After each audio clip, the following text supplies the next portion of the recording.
Good evening, ladies and gentlemen, boys and girls. Welcome to Church Has Got Talent. Of course, unfortunately, because of the pandemic, Britain's Got Talent has been cancelled for 2021. So Christ Church and Emmanuel thought it prudent to step into the gap. We hope that you enjoy seeing all the different faces and all the different acts. And to start with, here's Mr. David White with a poem. Hello everyone. I don't think I've got a talent, at least not one that I know. So what then can I offer for this church's talent show? I cannot sing a medley with a deep sonorous voice, and my skill in mathematics would not be any viewer's choice.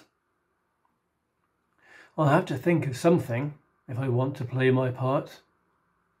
Maybe a self-penned poem. Now, if only I could start. This evening we have some young talent as well. You may have heard of Harry Houdini and Dynamo. Well, we're offering Zach Crockett as the latest escapologist.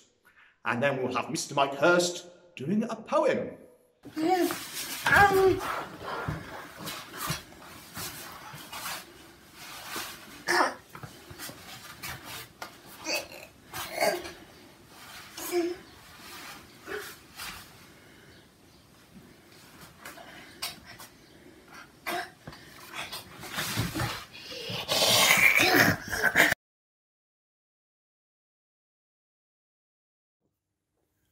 A Tale of Abertillery, my place of birth. At 14 years of age, I first went down the big black hole. There wasn't any choice then, as they didn't have the dole. Up at 5, feeling half alive, it was barely getting light. I should have done my schooling. This surely wasn't right. Wash your hands and face, boy, my dad would say to me. I didn't see much point, though, as soon dirty I would be. Hot porridge on the table, and Mam sat by the fire. She was up each day before us, yet she never seemed to tire. Come on, you two, Mam would say to us, you're going to be late.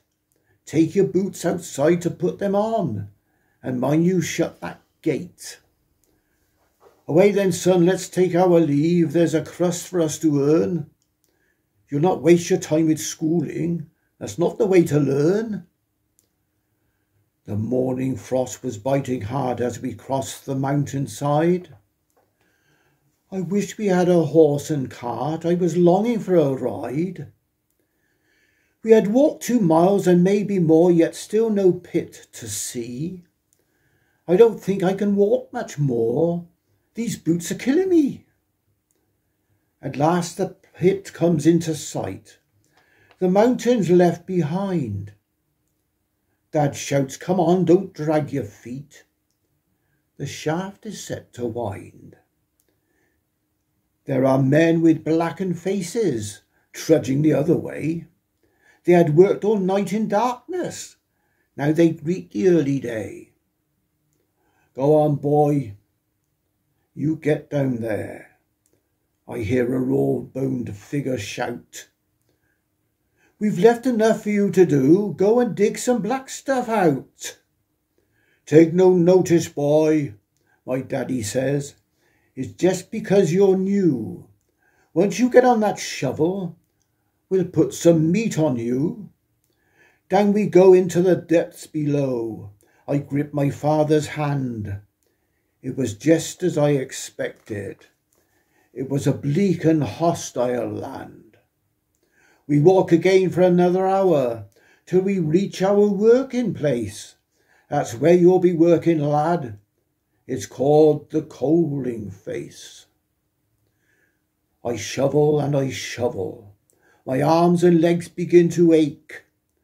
I'm a schoolboy in a man's world. Oh, my back will surely break. Hours pass and it's time to go. I can hardly lift my head. A few more miles, a nice hot bath, then it's straight to my warm bed. I sleep as I have never slept, too tired to raise a dream. In a few short weary hours, I'll be back at that cold seam. I'm not doing that for the rest of my life. It simply doesn't feature. I'll go and do my schooling, then I'll become a teacher. And now you see that life will never again be the same again in the Crockett household, now that Zachariah has learned the great escape. Now we have a song from Mr. Harry Upton Hurst. It's a song from Stephen Sondheim's Into the Woods. Well done. There are giants in the sky. There are big, tall, terrible giants in the sky. When you're way up high and you look below at the wood you've left and the things you know, little more than a glance is enough to show you just how small you are. When you're way up high and you're on your own in the world like none that you've ever known, when the sky is lead and the earth is stone, you're free to do whatever pleases you, exploring things you'd never dare, 'cause you don't care when suddenly there's a big, tall, terrible giant at the door. A big, tall, terrible lady giant sweeping the floor. And she gives you food and she gives you rest, and she draws you close to a giant breast. And you know things now that you never knew before. Not till the sky. Only just when you made a friend and all, and you know she's big but you don't feel small, someone bigger than her comes along the hall to swallow you for lunch. And your heart is lead and your stomach's stone and you're really scared being all alone. And it's then that you long for the things you know and the world you've left and the little you own. The fun is done. You steal what you can and run, and you scramble down and you look below where the world you know begins to grow. The roof, the house and your mother at the door. The roof, the house and the world you'd never thought to explore. And you think of all of the things you've seen, and you wish that you could live in between. And you're back again, only different than before. After the sky, there are giants in the sky. There are big, tall, terrible, awesome, scary, wonderful giants in the sky.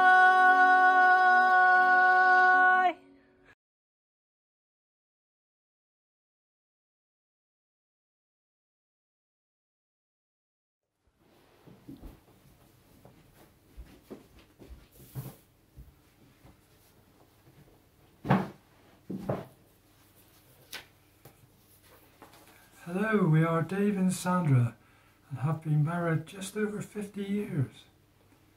And after this little ditty, you will know who is the boss. She can wash out 44 pairs of socks and have them hanging out on the line. She can starch and iron 24 shirts, for you can count from 1 to 9.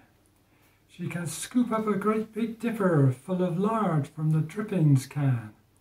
Go out and do her shopping, be back before it melts in the pan. 'Cause I'm a woman, W-O-M-A-N. I'll say it again. She can rub and scrub this old house till it's shining like a dime. Feed the baby, grease the car, and powder her face all the same time. Get all dressed up and go out and swing till 4 a.m. And then lay down at 5, jump up at 6, and start all over again. 'Cause I'm a woman, W-O-M-A-N. I'll say it again. If I go to her sickly, I know she's gonna make me well. If I go to her hungry, I know she'll fill me full of grits. If it's loving I'm wanting, I know she'll hug me to bits. 'Cause I'm a woman, W-O-M-A-N. I'll say it again. I got a £50 note, says there ain't nothing she can't do. She can make a dress out of a feed bag, and she can make a man out of me. 'Cause I'm a woman, W-O-M-A-N. I'll say it again. 'Cause I'm a woman, W-O-M-A-N. And that's all. What do you want me to do next year? I'll think of something. Oh, thank you. So after that last act, many of the observant ones of you at home may be wondering, who on earth was that with the long hair? Didn't they manage to have a sneaky lockdown haircut? Perhaps not.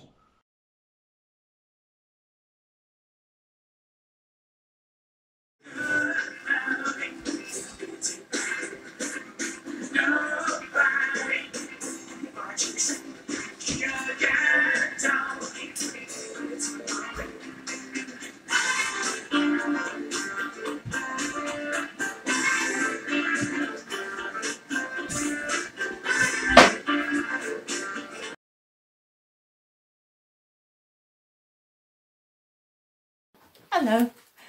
My children will tell you I can't sing, I can't dance, but I can do creative things, and I enjoy making things, and I love flowers.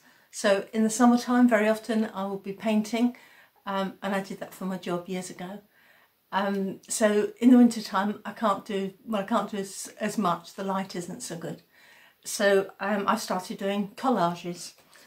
This is a lady called Mary Delaney. She did this in 1775 and it's held in the British Museum. She cut out pieces of paper and stuck them on very carefully and made them very real life guaranteed and pictures. This is somebody called Penny Brown, and I went on a course of hers last year which taught me how to do this, and it's cut out pieces of card, so each one of those colours is a small cut out piece of paper.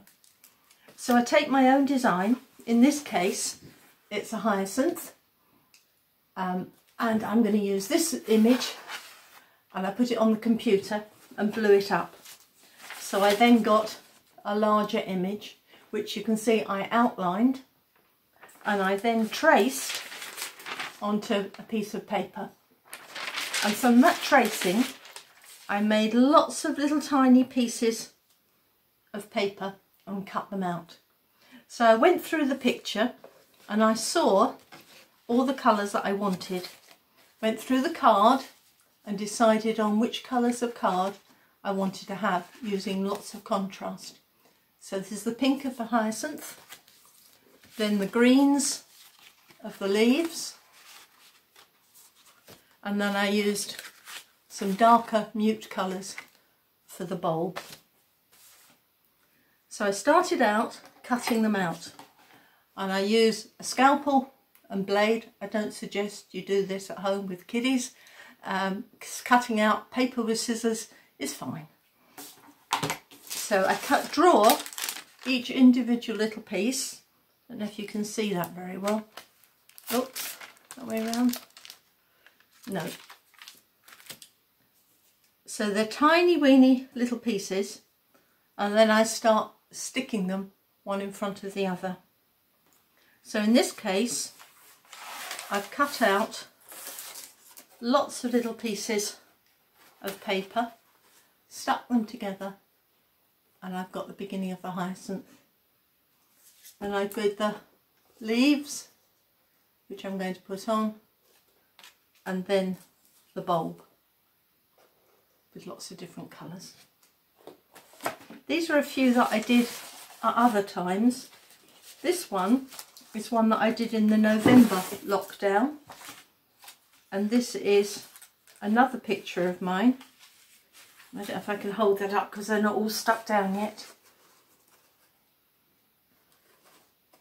So this was a daff, and I cut out the pieces for that.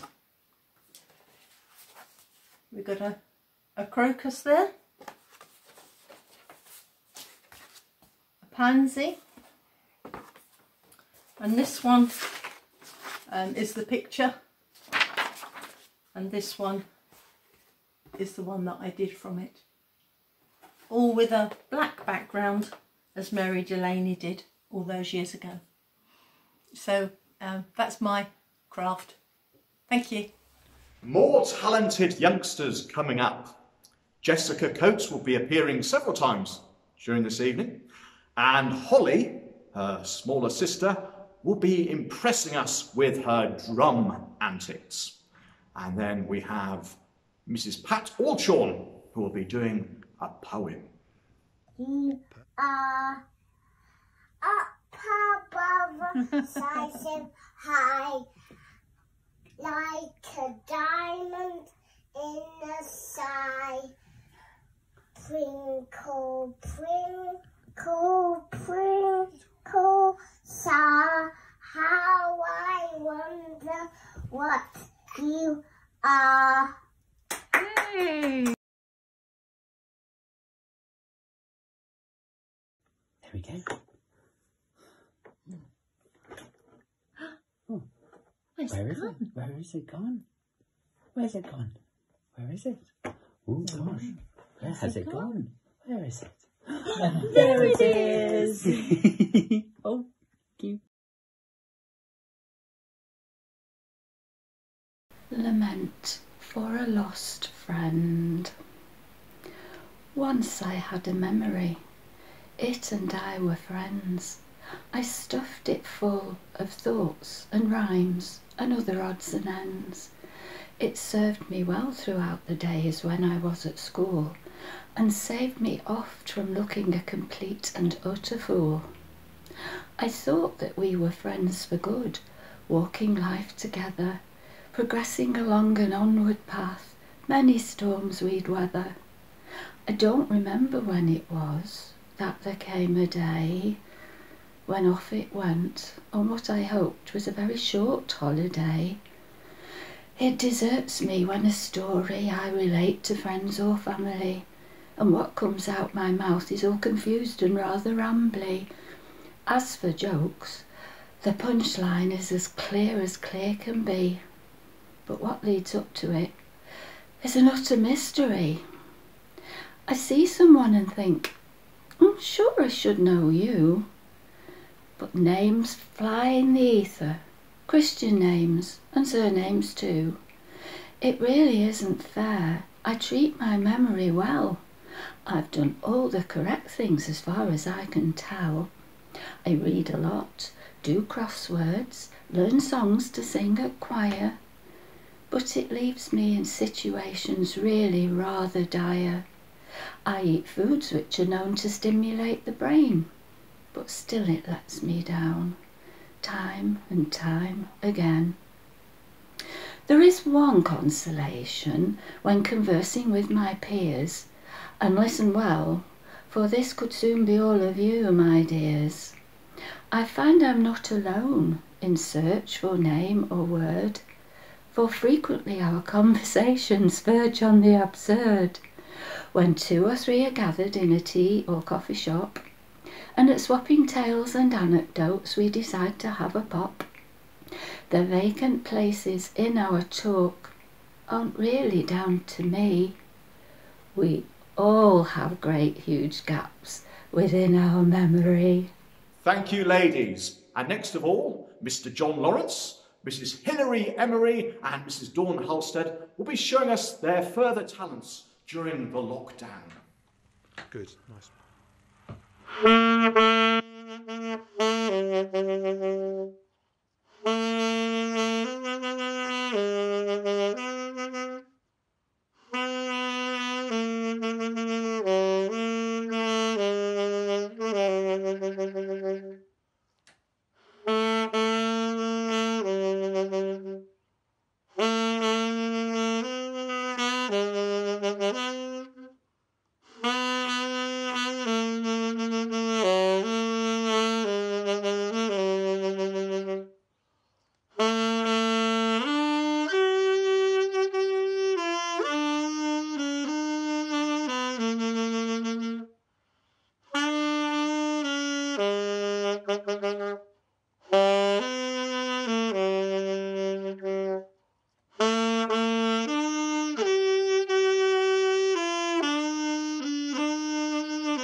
apologies to my saxophone playing friends.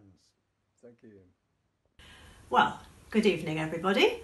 I am going to do something slightly, well, I think it's slightly different in that I really don't have much talent in the way of singing, dancing, poetry, telling jokes or whatever. Anyway, what I've been doing through lockdown is painting, and I don't mean the walls. I found this website which if you send in a favourite photograph, they print it onto some canvas and then supply all the acrylic paints to go with it, and it's like a painting by numbers, which I could just about manage. So I looked through my photos and I chose one that has very special meaning to me.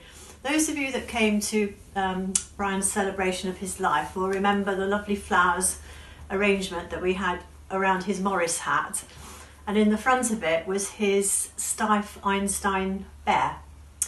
And that's always been a very favourite photograph of me, and obviously with very special meaning. So I have now finished said painting, and this is the result.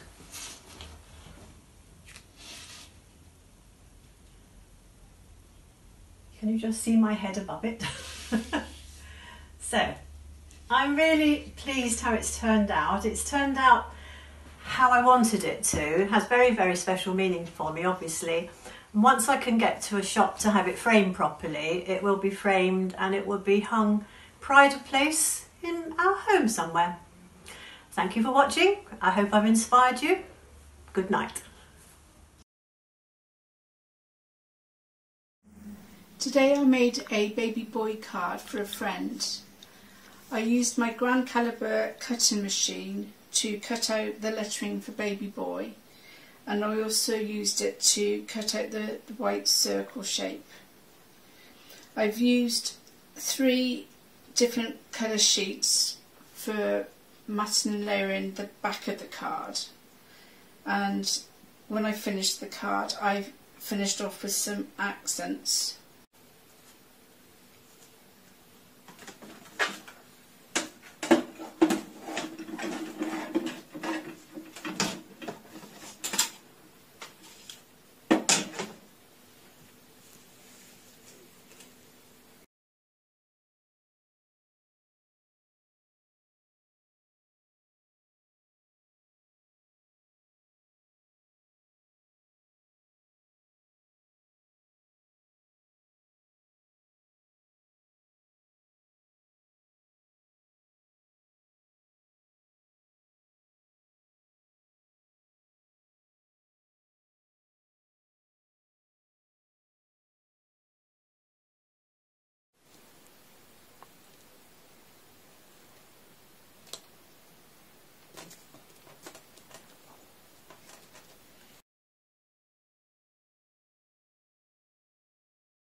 Wow, some amazing talents coming through this evening, and we've got Jessica Coates again with a further offering for us.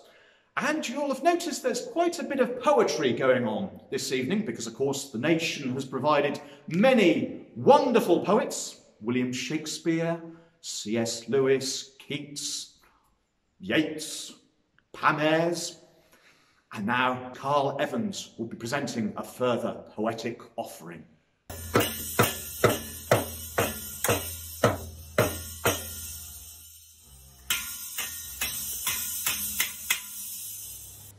The first school I went to aged 6 and left when I was 7 was Broomley at Whitecraigs outside Glasgow. When I think of this school, I remember the poem The Fairies by William Allingham, a 19th century Irish poet. At school, I cannot remember getting past the second verse, nor at the time did I realise how dark the poem actually was. It is only when reading through it again I see that these are dark, evil fairies and are not to be messed with. See what you think. The Fairies by William Allingham. Up the airy mountain, down the rushy glen, we daren't go a-hunting for fear of little men. Wee folk, good folk, trooping all together, green jacket, red cap and white owl's feather. Down along the rocky shore, some made their home. They live on crispy pancakes of yellow tide foam, some in the reeds of the black mountain lake, with frogs for their watchdogs all night awake. High on the hilltop the old king sits. He is now so old and grey, he's nigh lost his wits. With a bridge of white mist Columkill he crosses, on his stately journeys from Sleeveleague to Rosses, or going up with the music on cold starry nights to sup with the Queen of the gay Northern Lights. They stole little Bridget for 7 years long. When she came down again, her friends were all gone. They took her lightly back between the night and morrow. They thought that she was fast asleep, but she was dead with sorrow. They have kept her ever since, deep within the lake, on a bed of fig leaves, watching till she wake. By the craggy hillside, through the mosses bare, they have planted thorn trees for my pleasure here and there. Is any man so daring as dig them up in spite? He shall find their sharpest thorns in his bed at night. Up the airy mountain, down the rushy glen, we daren't go a-hunting for fear of little men. We folk, good folk, trooping all together, green jacket, red cap, and white owl's feather. Humpty Dumpty Sat on a wall. Humpty Dumpty had a great fall. Yeah. All the king's horses And what? That's on that. all the king's Man couldn't put Humpty together again. Well, ladies and gentlemen, one of Weston-super-Mare's most famous sons is a Mr. John Cleese, who was always famed for saying, and now for something completely different. Well, this applies now to the Boardman family. Welcome to the workshop. Martin, my husband, is a joiner and cabinet maker, so you might think we're about to show you lots of brilliant things he's made from wood. But no, Martin has another talent, a musical talent. And tonight we're going to hear a piece written and composed by himself for a very unusual instrument. This is the Carpenter's Blues on the handsaw.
Now Lily will be presenting a self-composed poem about Remembrance Sunday.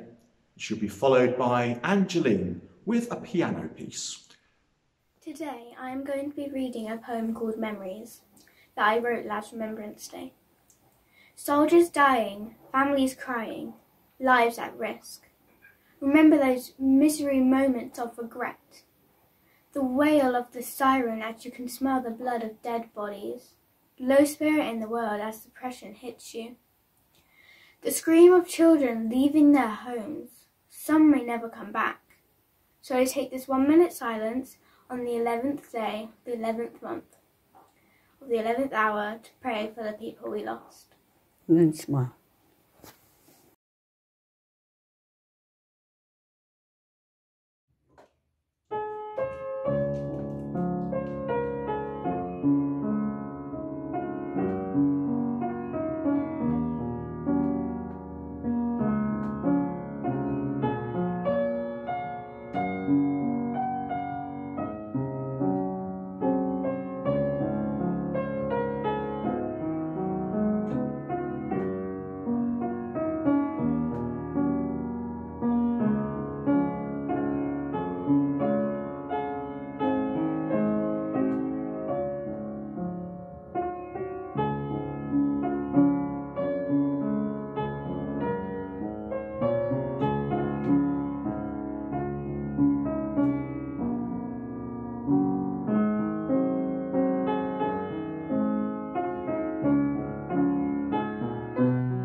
Church members will be well aware of attending important seminars during their lifetime. Zachariah Crockett is again starting young, presenting a seminar on the trains of Thomas the Tank and Friends. And he'll be followed by Bev Hall, who will be showing us some of her knitting talents. Who's that? Murdoch. No, that's Murdoch, isn't it? This one's Murdoch. That one's called Duke. Duke, that's it. They're the same colour, isn't it? But different size. Duke's the engine. Who's this one? The red one? Young Peo. And who's that? Gator. Gator. Where does Gator work? Where does Gator work? In smelter's yard. In the smelter's yard. Oh, wow. And who's that, Zach? Who's this? Caitlin. Caitlin, right. Oh, who's that? Ashima. Ashima. Where does Ashima work? In India. In India? She's a long way. Oh, she's from India. No, she was not from India. Oh. No? What's Seema from? She is. She comes from Yeah, India. she comes from India, but her shed burnt down, so Thomas got her to live in Sodor. In Sodor, didn't he? Who's that? Steamy Stafford. Steamy Stafford. And oh, who's this? Harvey. Harvey. What does Harvey do? He whistles things into a He lifts them. He's got a hook, hasn't he? And to this. No. Who's that? Stephen. Hello. I'd like to share a little bit of the hobby that has kept me occupied during 3 lockdowns. And those of you who belong to Ladies Together, you'll know that it's knitting. And I've knitted several jumpers during lockdown, and the latest one is something new that I've tried. It's a design by a Japanese designer, which I found in a knitting magazine, and it involves knitting smock stitches. I've never done that or even seen that before. So I'd just like to show you the front of the garment that I'm knitting. You can see it's stocking stitch at the bottom, and at the top is the smock stitch. If you're familiar with Aran or cable stitching, you'll know that I use a cable needle to achieve this stitch. So that's the front. This is the back, which doesn't really show much doesn't show very much. That's the bit that will be on the inside when you're wearing the garment, and the front is on the outside. So in this, as well as in cable stitching, in smock stitching, the purl stitches recede into the background and the knit stitches show up. They come into the foreground. But how do I get them into that kind of shape? Well, I'm going to do a little demonstration of a knitted smock stitch for you. So I'm doing a mixture of knit and purl in order to make the background and foreground that I showed you just now. So I'm just getting to the right place. So now I've reached the place where that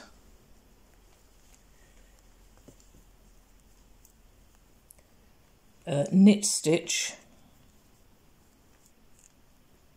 which forms the diamond shape, has come. I don't know if you're able to see that. So that now I get my cable needle and I put 5 stitches on my cable needle. 2, 3, 4, 5. So that includes the 3 purls in the middle, which form the background, and the 2 knits on the outside, which form the diamond shape. I push that needle, which I'm going to let go of, up so that the stitches can't fall off the end. And then I'm going to hold it so that I can work on this cable needle. Now the thing that makes the smock is when I wrap the wool around those 5 stitches quite tightly, twice round. Then I put it into a place where I can knit on it. So the first knit stitch for the edge of the diamond shape, then the 3 purl stitches making the background,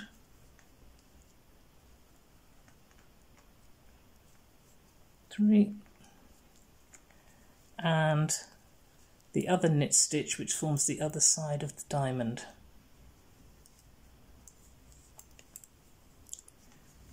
Now hopefully you can see that little sort of bar across, which is the wool that went round the stitches. And when you look at the rest of it, you can see that all the way along you get those little bars which hold them together and form the diamond, and that is all there is to it.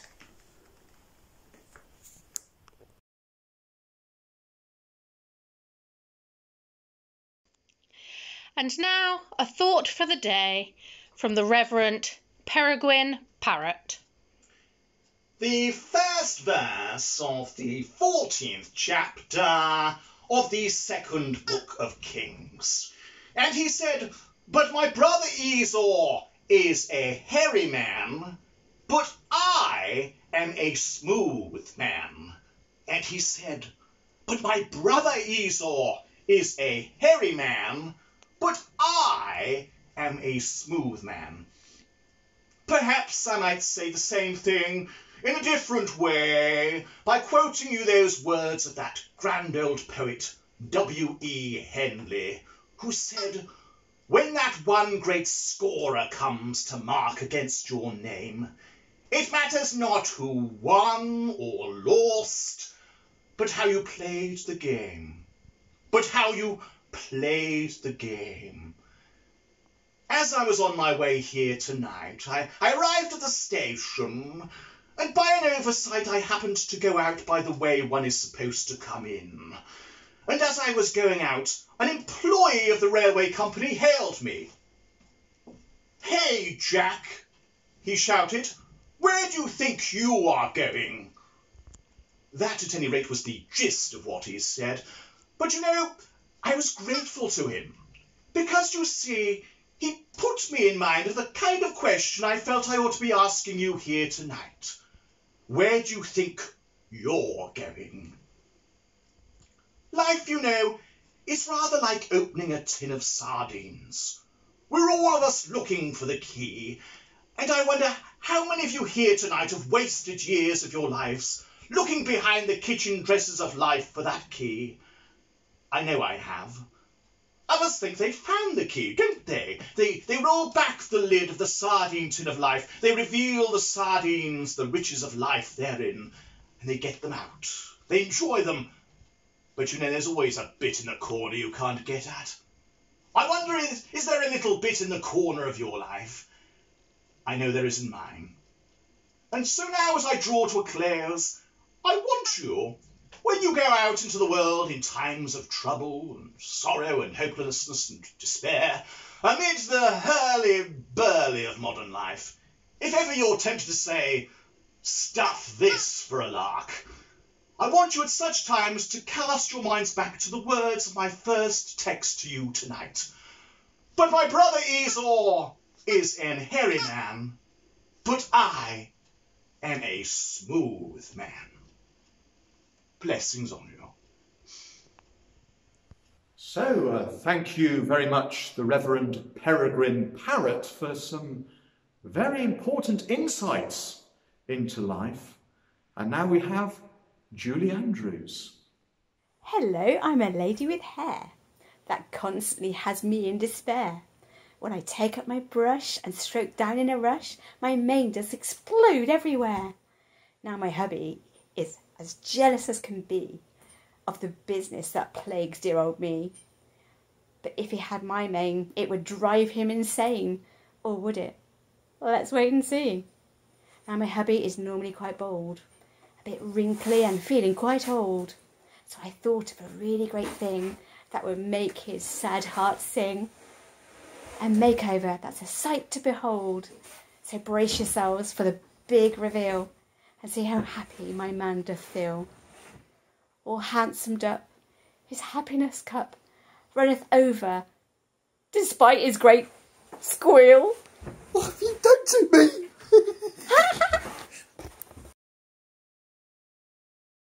And what do you think, Dave?